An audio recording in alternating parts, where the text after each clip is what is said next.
द्विघात यदि द्विघात बहुपद 5x² माइनस 7x प्लस 1 के शून्य के अल्फा और बीटा हो तो इसका मान निकालने के लिए बोल रहा है। ठीक है, VVI क्वेश्चन है, एग्जाम में आ सकता है कि आएगा ही। ठीक है, तो इसका हम लोग देख लेते हैं। 1/अल्फा प्लस 1/बीटा का कोई फार्मूला नहीं होता है, लेकिन अल्फा इंटू बीटा या अल्फा प्लस बीटा का मान होता है। तो ऐसा करते हैं, इसका हम लोग भिन्न के जोड़ ले लेते हैं, अल्फा इंटू बीटा कहते हैं। अल्फा अल्फा मिल गया, यानी मिलने का मतलब है कि अल्फा अल्फा अगर लगाएंगे ना तो एक ही बार में आएगा। ऐसे भी बताए थे कि अल्फा अल्फा मिल गया तो सिर्फ बीटा लिख दिया जाता है। ठीक है, बीटा बीटा मिल गया तो हम सिर्फ अल्फा लिख देते हैं। अब अल्फा प्लस बीटा बोलो या बीटा प्लस अल्फा का फार्मूला होता है -b/a। मेन निशान है, खींच दिए। अल्फा इंटू बीटा का होता है c/a। ठीक है, तो बैठा देते हैं अब मान यहाँ पे हम लोग। तो ये हम लोग को क्वेश्चन है, अरे बात समझना। तो a हम लोग को पता है, b हम लोग को पता है, c हम लोग को पता है।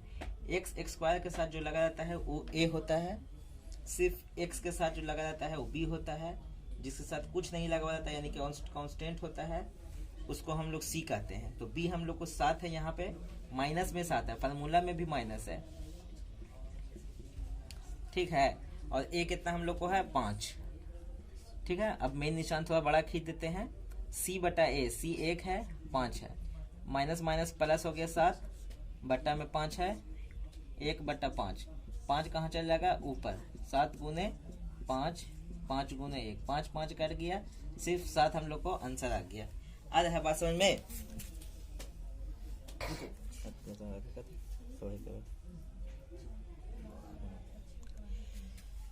एक बक्से में 4 लाल एवं 6 काली गेंद है। बक्से में यदि एक गेंद बक्से से, ठीक है, यदि एक गेंद यादृच्छा निकाला जाता है तो इसके काले गेंद होने की प्रायिकता बताएं। काले गेंद होने की प्रायिकता बताना है। ठीक है, तो सबसे पहले प्रायिकता वाला हम लोग प्रश्न को पढ़े थे, लेकिन यहाँ पे हम लोग सीख जाएंगे, 1 मिनट में सीख जाएंगे।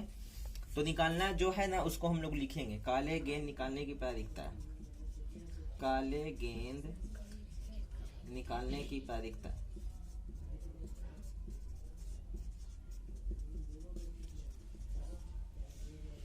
ठीक है, जो भी गेंद निकालने के लिए बोलेगा उसको लिख देंगे। काले गेंद निकालने की प्रायिकता, उजला बताया था तो उजले गेंद निकालने की प्रायिकता। ठीक है, सबसे पहले देखेंगे टोटल कितना गेंद है, उसको बट्टा के नीचे लिखेंगे। ठीक है, आ रहा है बात समझ में ना? यानी हर ऊपर को कहते हैं, अंश नीचे को ऊपर, हाँ ऊपर वाला को अंश कहते हैं, नीचे वाला को हर कहते हैं ना। तो नीचे वाला में हर वाला में हम लोग लिखते हैं, एक बक्से में 4 लाल और 6 काली गेंद है। ठीक है, रेड गेंद हम लोग के पास कितने हैं वो देख लेते हैं, 4 है। लाल गेंद कितना है, 4 है, 4 लाल गेंद है ना, 6 काली है। ब्लैक कितने हैं तो 6 है,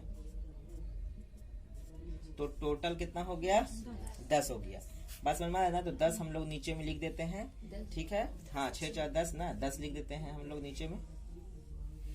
उसके बाद बोल रहा है कि तो इसके काले होने की प्रायिकता निकालना है। कुछ नहीं समझ में आएगा कोई बात नहीं, टोटल जो भी रहेगा उसको नीचे लिख देंगे, टोटल को नीचे लिख देना है। उसके बाद जो गेंद निकालने के लिए बोलेगा उसका संख्या देख लेंगे कितना है। ठीक है, तुम लोग भी ध्यान से देखना है।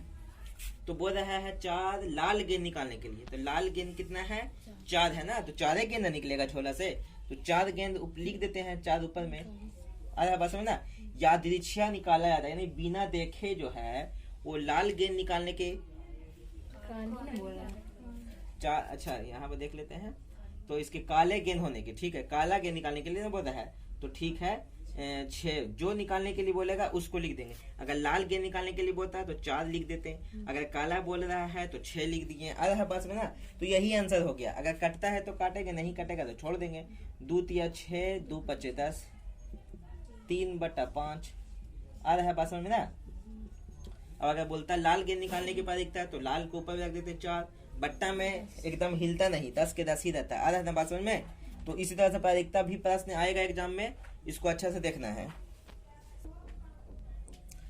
यदि किसी एपी का 8वां पद, यानी एपी का मतलब अरिथमेटिक प्रोग्रेशन यानी समांतर श्रेणी, यदि किसी एपी का 8वां पद 17 एवं 18वां पद 29 है, तो AP का सार्व अंतर निकालना है। ठीक है, यानी हम लोग को D निकालना है, अंतर कितना होगा। आ रहा है ना बात समझ में। तो सबसे पहले समांतर श्रेणी किसको कहते हैं? समांतर श्रेणी जब हम लोग घटा, कोई एक सीरीज में दिया हुआ रहेगा, कोई नंबर में दिया हुआ रहेगा 3-4 गो, और घटा के देखने पे जब सब सेम आ जाता है, घटाओ सबका अंतर 1 आ जाता है, तो उसी को हम लोग समांतर श्रेणी कहते हैं। ठीक है, इसका घटाने का नियम है दूसरा में से पहला, तीसरा में से दूसरा, चौथा में से तीसरा, यानी लगातार कोई भी 2 ठो लेना है और आगे वाला से पीछे वाला को घटा देना है। आ रहा है ना बात समझ में। तो अब देखते हैं, सबसे पहले समांतर श्रेणी का एक फार्मूला होता है Tn बराबर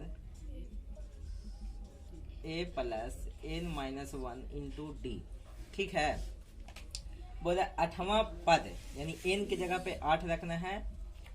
ठीक है, A प्लस n है 8, 8वां पद कितना है? तो 17 है। अब इसको थोड़ा सा हल कर लेते हैं। A प्लस 7D बराबर 17। ठीक है, एक समीकरण इसको मान लेते हैं। दूसरा क्वेश्चन आगे बढ़ते हैं, यही फॉर्मूला रहेगा, और 14वां पद 29 है। ठीक है, तो डायरेक्ट इसको कहते हैं 14वां पद कितना है? तो 29 है।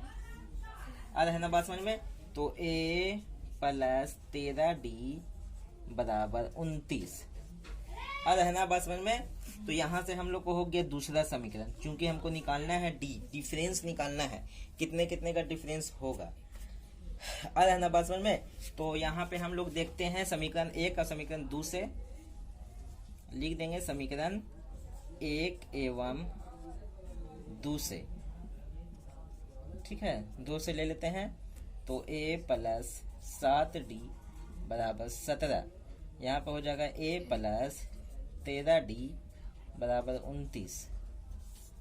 निशान घटा देते हैं, तो घटाते हैं तो सब में घटाते हैं, 2 चर का नियम है ही। यहाँ पर बच जाएगा 6D माइनस में, और यहाँ पे बच जाएगा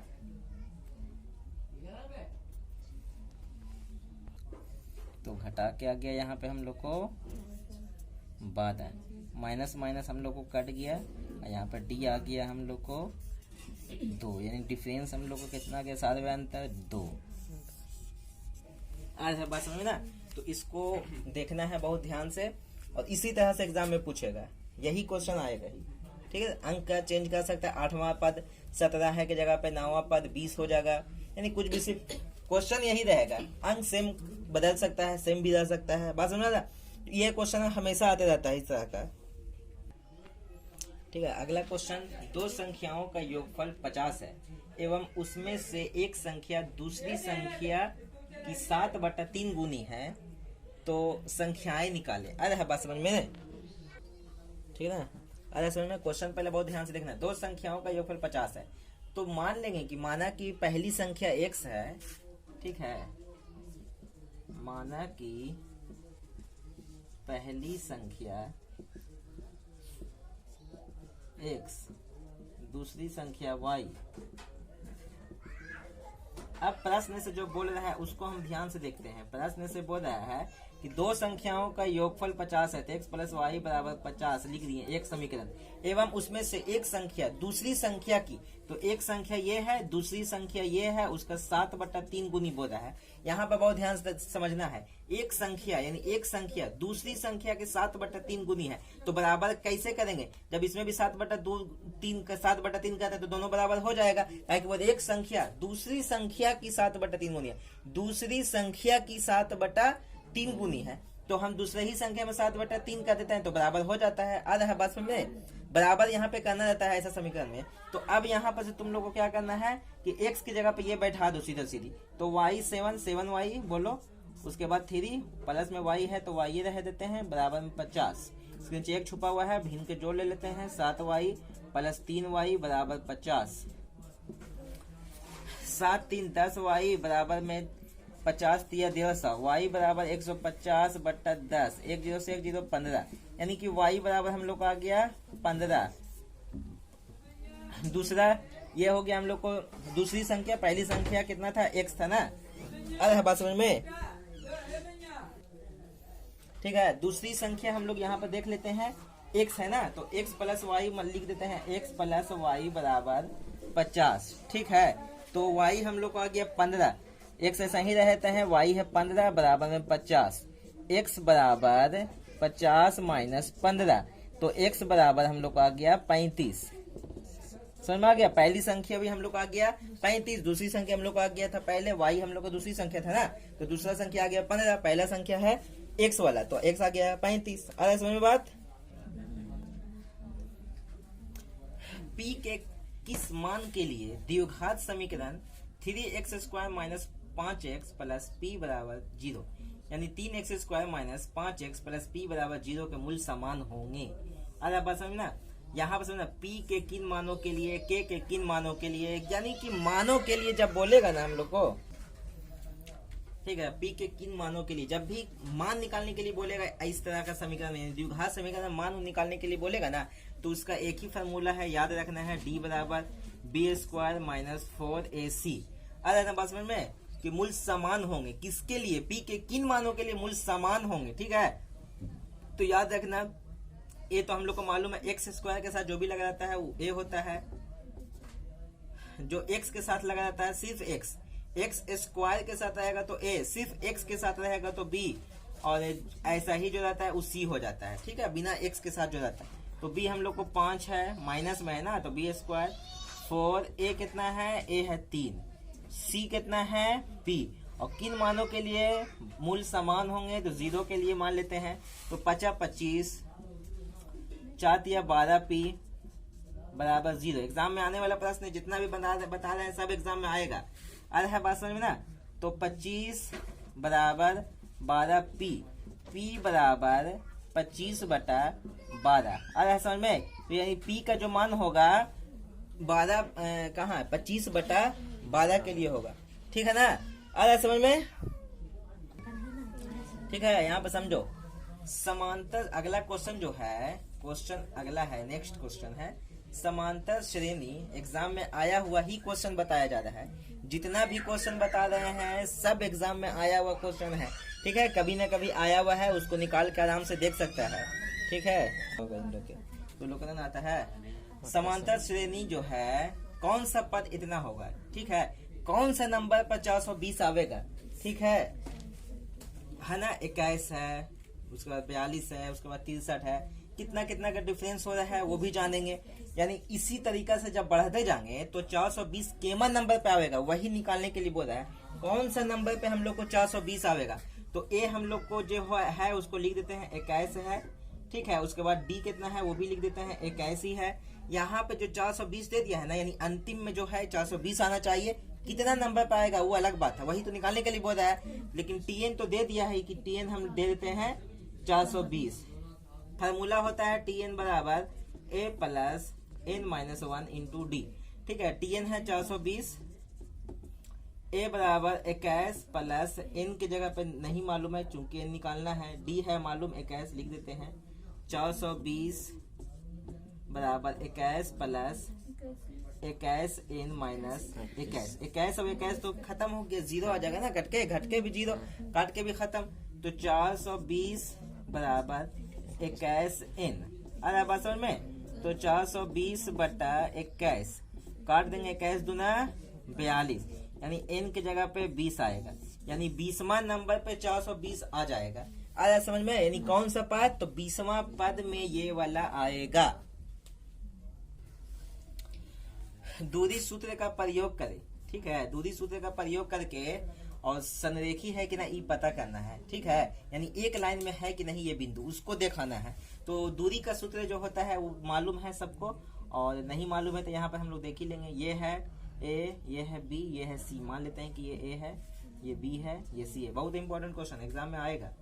4 3 5 1 और 1,9 4 है ना, तो 4 इसको लिखो, इसको 4 सही से लिख देते हैं। ठीक है, बुक का ही क्वेश्चन है। तो संरेखी है, संरेखी के लिए होता है सबसे पहले फार्मूला क्या वो देखते हैं, एक बिंदु पर है कि नहीं, यानी कि A B plus B C बराबर ए सी। यही जब भी बोलेगा कि संरेखी है तो ये फार्मूला पर बैठा देंगे, यानी ए बी को तोड़ेंगे, फिर BC को टूटा हुआ है AB, BC टूटा हुआ है, जोड़ने के बाद AC बन जाएगा। वही दिखाना है कि AB जितना आया है, जितना BC आया है, वो दोनों को जोड़ेंगे तो AC के बराबर आ जाना चाहिए। आ रहा है बात समझ में ना? तो दूरी का फार्मूला जो होता है, दूरी का जो फार्मूला होता है वो देख लेते। x1 minus x2 y1 minus y2, ठीक है। ये हम लोग को फार्मूला होता है, याद रखना है। x1 minus x2 y1 minus y2 दोनों का होल स्क्वायर है जोड़ में, ठीक है। ये होता है x1 और ये होता है y1। अरे बात समझ ना? क्योंकि कोऑर्डिनेट में जो होता है ना, कोऑर्डिनेट में ये x y वाला भी होता है, इधर x होता है, तो ये दोनों को मिलने के बाद एक बिंदु बनता है जो x और y दोनों होता है। इसलिए यहाँ पे हम लोग x और y समझेंगे, लेकिन फार्मूला में x1 और x2 ही है। लेकिन यहाँ पे जो दिया हुआ रहेगा ना निर्देशांक, वो x1 और y1 रहेगा, ठीक है। x1 और y1 है ये। तो बैठा के देख लेते हैं। तो x1 हम लोग को 4 है माइनस x2 ये है प्लस, ठीक है, y1 है 3 माइनस y2 है 1, ठीक है। स्क्वायर यहाँ भी कहते हैं। 4 में से गया माइनस 1 प्लस 3 में से एक गया 2। अरे बात में अंदर रूट डाल देना है, 1 का स्क्वायर 1 और 2 दूना 4। रूट में आ गया हम लोग को 5 इकाई, क्योंकि दूरी का इकाई में लिखा जाता है। दूरी सूत्र से जब भी बनाते हैं ना तो इसको इकाई में लिखते हैं। आ रहा है समझ में ना? इतना इकाइयां आ चुका है। आ रहा है बात समझ में ना? अब हम लोग अभी तो AB निकला है, AB का दूरी निकला है, AB की दूरी, ठीक है। अब हम लोग BC निकालते हैं, BC यानी BC, ठीक है। तो AB है था ना, ये यहाँ से यहाँ BC है, तो BC की दूरी निकालते हैं। x1 अब ये हो जाएगा, y1 ये हो जाएगा, x2 ये हो जाएगा, y2 ये हो जाएगा। आ रहा है समझ में बात? लिख देंगे ताकि आराम हो जाएगा बनाने में, ठीक है। तो BC की दूरी बराबर, फार्मूला वही रहेगा, इसलिए यही फार्मूला है, इसलिए नहीं लिख रहे हैं, डायरेक्ट लिख देते हैं। 5 माइनस 1 का होल स्क्वायर प्लस 1 माइनस 4 का होल स्क्वायर। तो यहाँ पर आ जाएगा 4 का होल स्क्वायर, यहाँ पर माइनस 3 का होल स्क्वायर। आ रहा है बात समझ में ना? 4 चौके 16, 3 तिया 9, 25 हो जाएगा। 25 के 5 निकलता है, 5 इकाइयां। ये आया अभी 5 इकाइयां।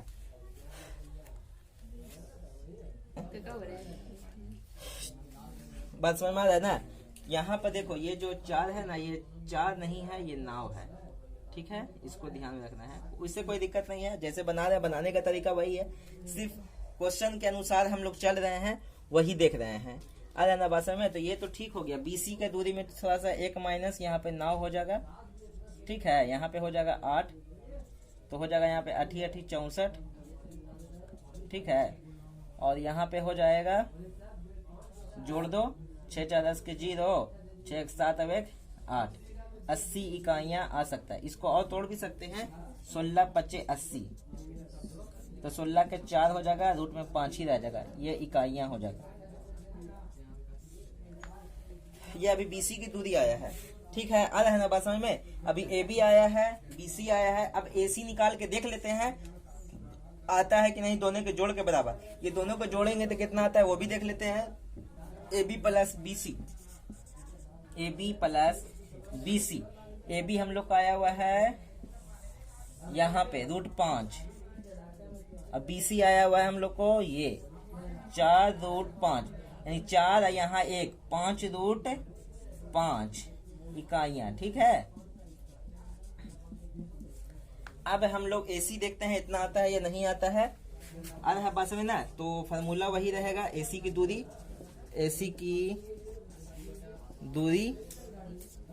AC, यहाँ है A और यहाँ है C डायरेक्ट, तो 4 माइनस 1 प्लस 3 में से 9 गया। अरे बात समझ में? 3 का होल स्क्वायर प्लस 6 का होल स्क्वायर। नहीं समझ में आ रहा, फिर समझा देंगे, टेंशन वाली बात नहीं है। 3 3 9, 6 6 36। अरे समझ में बात है? तो 36 और 9 45,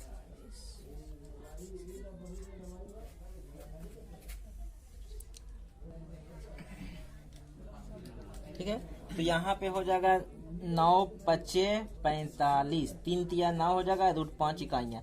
ये देखो अब दोनों तरफ बराबर आया है, यानी AB प्लस BC बराबर AC आया है, नहीं आया है तो नहीं ये संरेखी होगा। अरे बात समझ में, अगर हो जाता तो संरेखी है, ठीक है। क्वेश्चन गलत है इसके माने, ठीक है, बाकी बनाया हुआ सही है। अगर बराबर आएगा तो संरेखी होगा, नहीं आया तो नहीं आया, ठीक है ना। या एग्जाम में क्वेश्चन आएगा ऐसा, यदि x बराबर a sin theta plus b cos theta. अरे बात समझ में, ये x बराबर दिया हुआ है, क्वेश्चन को बहुत ध्यान से पढ़ेंगे, ठीक है। अब y बराबर इधर दिया हुआ है, इसको भी ध्यान से पढ़ना है। y बराबर है a cos theta minus b sin theta. तो निकालना है हम लोग को, x सीध करके दिखाना है, x square plus y square बराबर a square plus b square हम लोग को दिखाना है सीध करके। ये बहुत इंपॉर्टेंट क्वेश्चन है, एग्जाम में आएगा इस बार। आ रहा है बात समझ में ना। तो x स्क्वायर आ रहा है बात समझ में, तो x तो ये है, इसके जगह पर दिया हुआ है पूरा, तो हम भी लिख देते हैं a plus sine theta plus b cos theta, ठीक है ना, स्क्वायर, बीच में प्लस नहीं है, ठीक है ना, एक सिर्फ है। और उसके बाद बोला है y स्क्वायर भी करिए, तो y है उधर, तो उसको बीच में प्लस है, तो बीच में प्लस के निशान देना ना भूलेंगे। y के जगह पर है a cos theta minus b sin theta का होल स्क्वायर, तो होल स्क्वायर दे दिए। आ रहा है बात समझ में। अब यहाँ पे हम लोग a square a plus b का होल स्क्वायर पे तोड़ेंगे, a माइनस b का होल स्क्वायर पे तोड़ेंगे। आ रहा है बात समझ में। तो देख लेते हैं हम लोग, a स्क्वायर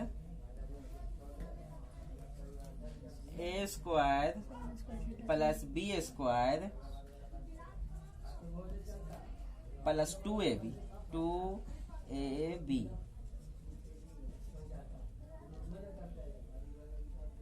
cos थीटा है। अरे बात समझ में, प्लस a है पूरा, तो a स्क्वायर हो गया, a पे भी स्क्वायर देना है, साइन पे भी स्क्वायर देना है। अरे समझ में, a पे भी स्क्वायर देना है और साइन पे भी स्क्वायर देना है। यहाँ पे क्या है, हाँ 2 sine theta plus b cos theta, तो a यहाँ पे है, यहाँ पे a दे दो, a है, ठीक है। हम बता रहे हैं कि ये पूरा a है, ये पूरा b है, तो जहां जहां पे a रहेगा इसको पूरा लिखना है a, जहां जहां पे b आवेगा इसको पूरा लिखना है b। उसी तरीका से उधर भी दिया हुआ है, उस साइड में भी, इसको भी हल करते हैं, ठीक है। अरे है बात समझ में।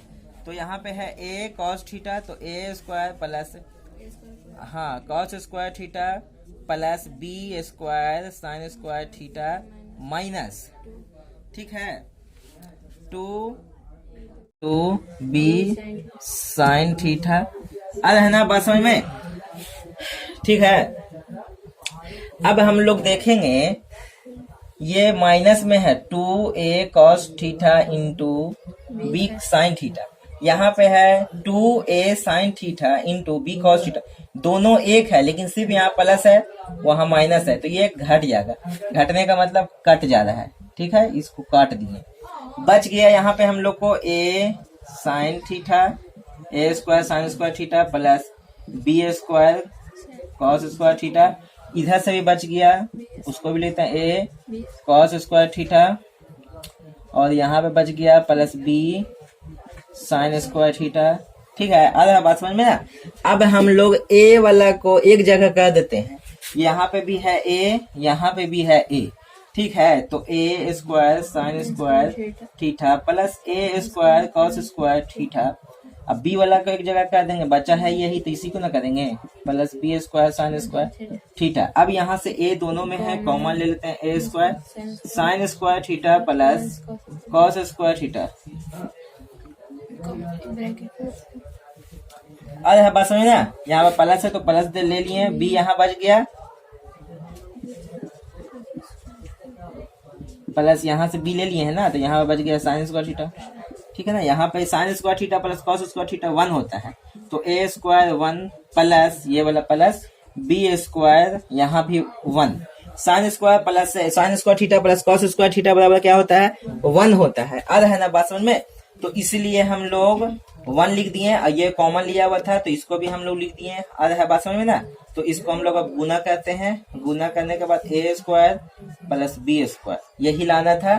ठीक है, हम लोग चले थे एल एच तरफ से इधर से बनाए थे, एल एच से आर एच एस आ गया है और ये हो गया हम लोग को प्रूव्ड।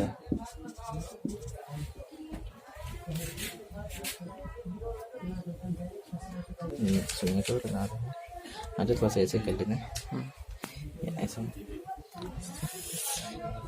ठीक है, एक द्विघात बहुपद ज्ञात करना है। ठीक है, द्विघात बहुपद हम लोग को निकालना है, यानी कि ठीक है, पहले हम लोग को द्विघात दिया हुआ रहता था तब उसको हम लोग का आंसर निकलता था।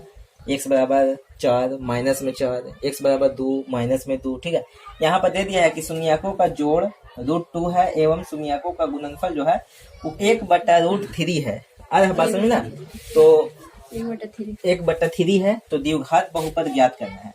तो सबसे पहले हम लोग द्विघात बहुपद का फॉर्मूला लिख देंगे।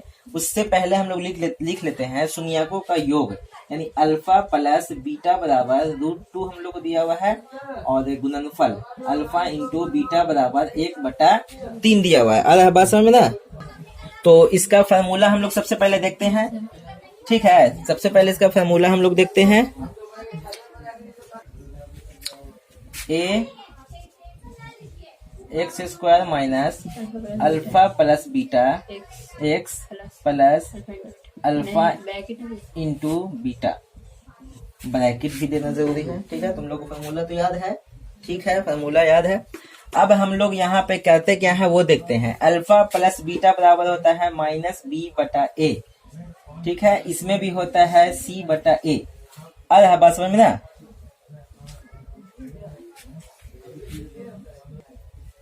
अरे बात समझ ना। तो यहाँ पर सिर्फ 3 दिया हुआ है, 3 लिखो। यहाँ पर सिर्फ 3 दिया हुआ है गुणनफल। तो याद रखो कि अल्फा प्लस बीटा होता है b/a, अब अल्फा इंटू बीटा होता है c/a। इसके नीचे भी एक छुपल है a, इसके नीचे भी एक छुपा हुआ है ना a, इसके नीचे भी एक छुपल है, 1 हो गया। तो a की जगह पर तो 1 लिख दिए इत्मीनान से। एक्स स्क्वायर की जगह पर कुछ नहीं, वैसा ही रहते हैं, क्योंकि द्विघात बहुपद निकालना। द्विघात बहुपद में द्विघात आना जरूरी होता है, जिसके पावर पे 2 रहे उसी को द्विघात कहते हैं। अल्फा प्लस बीटा, तो अल्फा प्लस बीटा है √2। और बात समझ में, यहाँ पे x हो जाएगा प्लस अल्फा इंटू बीटा की जगह पे 3 दिया हुआ है, 3 रख देते हैं। अब फिर उसके बाद ब्रैकेट से हम लोग घेर देते हैं।